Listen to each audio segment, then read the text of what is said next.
Hey, it's Danny Perkins at Soul Meets Business, and today we're going to talk about building a strategic plan in a way that you'll want to refer to it and use it all year long. This is the second of two videos, so if you haven't already looked at part one, there's a link down there to take a look. So to me, the most important thing about building a strategic plan that you will love and actually refer to is to not set yourself up for failure by setting hard goals. And by that I mean if you set a target of, let's say, 12 new clients in the next 30 days. If 20 days have gone by and you don't have enough clients to meet that goal, then two things can happen. One, you'll either focus all your attention on meeting that goal so that you achieve it and maybe let some other things go, maybe lose some of the excitement that you normally have about pursuing those clients because you're more worried about not meeting the goal. And then of course the other thing that can happen is you just kind of give up, like, okay, we're 3 weeks into the month, there's no way I'm going to make that goal, and just kind of get discouraged. And neither of those things are really going to keep you excited about your plan. So what I would suggest instead of building goals with hard targets is to set your intention every month. And by that I mean you start with the end in mind, and we've all heard this. Anybody who's spent any time studying Stephen Covey is very familiar with begin with the end in mind. What I mean by this is you have a vision for your business. You have an idea of what you can achieve, what's possible in the next 12 months.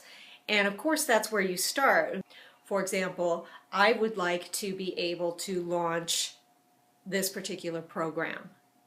Let's say you want to launch a group mastermind in the next 12 months, which is a great goal. But at this moment in time, you have no idea what resources, technology, opportunities will come your way in the next 12 months to get to that intention. But what you do know is, starting with the end in mind, what do you know must happen in order to reach that target? One thing I know that must happen in order for me to launch that mastermind is that I need to recruit, let's say, 12 members of the group. So in order to get 12 members into my group, what do I have to do? Well, one thing I know must happen is that I need to reach at least 50 people. I need to talk to at least 50 people. That's my expectation. I don't know how I'm going to talk to them at this moment in time, but I figure a little bit better than a 25% conversion rate is pretty reasonable in order to get people into my mastermind. So what must happen in order for me to reach 50 people? And here's where we can refer back to the creative plan that we built in part one. And again, if you haven't already checked that out, there's a link down there. Just go. It's a short video, but it'll give you some idea of what I'm talking about now. So referring back to that art project that you built around the metaphor for your business, let's say that it's a treasure map. So you mapped out several different routes that you can follow in order to get to your vision. So assuming that masterminding was part of your vision when you did your art project, what did you identify as possible paths to achieve that? You may have said, I'm going to launch a Facebook ad campaign, or I'm going to reach out heavily on Twitter and LinkedIn and reach out to my network and really try to get some word of mouth going. Or maybe you have a mailing list that you plan to reach out to with a direct campaign to recruit members. And maybe you've decided that, because this is a rather high-end mastermind, that you're going to need to talk to people individually. You don't expect anybody to just sign up. So you want to set up an application process where people will give you some initial information, and then you have a conversation, and then you decide whether it makes sense for them to join your group. So all of those possibilities that you came up with, now you can sit down and look at milestones.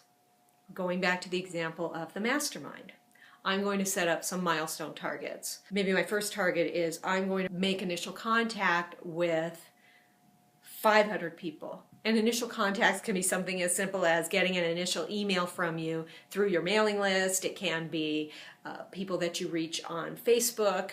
It can be contacts that you reach out through LinkedIn. But you set a target here. It's a milestone target. So when you've reached your initial 500 through whatever channels that you're using, that's a milestone. And you've attached to that a benefit. So I've reached 500 people so that I can.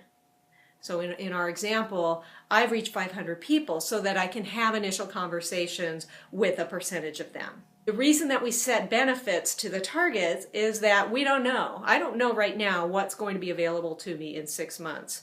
I may meet somebody who can be a fantastic referral partner and cut this process in half. So I don't want to keep plodding along and trying to reach people through a campaign when all of a sudden this new avenue's opened up to me. But I know that if I reach this number of people, that I will reap a certain benefit. If another opportunity comes up and I can reap that benefit in a new way, then yay, I've reached my milestone target, even if it doesn't look like what I initially defined. And that's where this plan becomes something that you refer to again and again, because you tweak it and you, if a new opportunity comes up, that's an opportunity to work the plan. And it can be an exciting way of going in and adjusting the plan, because if this new opportunity does come up, then maybe you don't have to do all these initial conversations because they're bringing with them half of the people you need to start your mastermind. So the idea behind this is to keep it very fluid and flexible. You can revisit your plan anytime a milestone is reached or missed, obviously, but also anytime new opportunities arise, like a new partner that you didn't anticipate. If technology changes and all of a sudden something becomes easier or more difficult to accomplish using technology. And Facebook is a fantastic example of that, because over the past year, there have been so many changes in how you place an ad and how you reach your target market and who sees your ads, and new ways of displaying the ads in people's news feeds or on mobile. It's constantly changing. So I might set a target today to run an ad campaign in a certain way, and in 30 days, that could be no longer relevant. Well, I don't want to keep, again, plodding on or leaving it on my plan as a goal missed when it's an opportunity to go in and update the plan. And finally, anytime you encounter an obstacle toward one of the milestones that you set, toward one of your targets, or even toward the big vision, that's an opportunity to go in and revisit what you've set up as targets toward your goal. So you want to update your plan regularly. That goes without saying. But what I would suggest is that you actually go through and repeat the brainstorming process that we talked about in part 1 at least twice a year. And the reason for that is that one seemingly small change in the landscape that you're working in, for example, when Facebook changes the rules of advertising, it can completely change what you set out as your strategic landscape.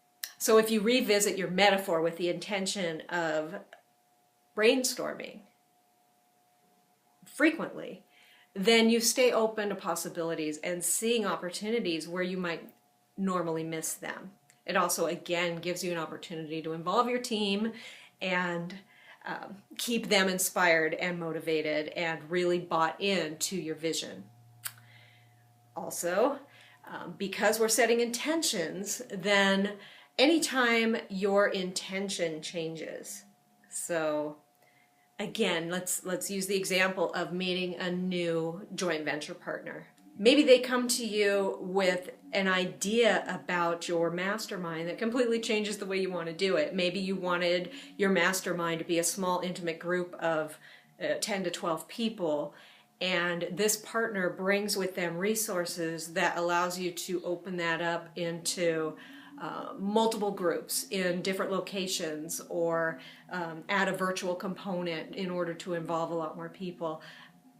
That's going to change your intention. And it's not to say that your intention of creating a mastermind is wrong.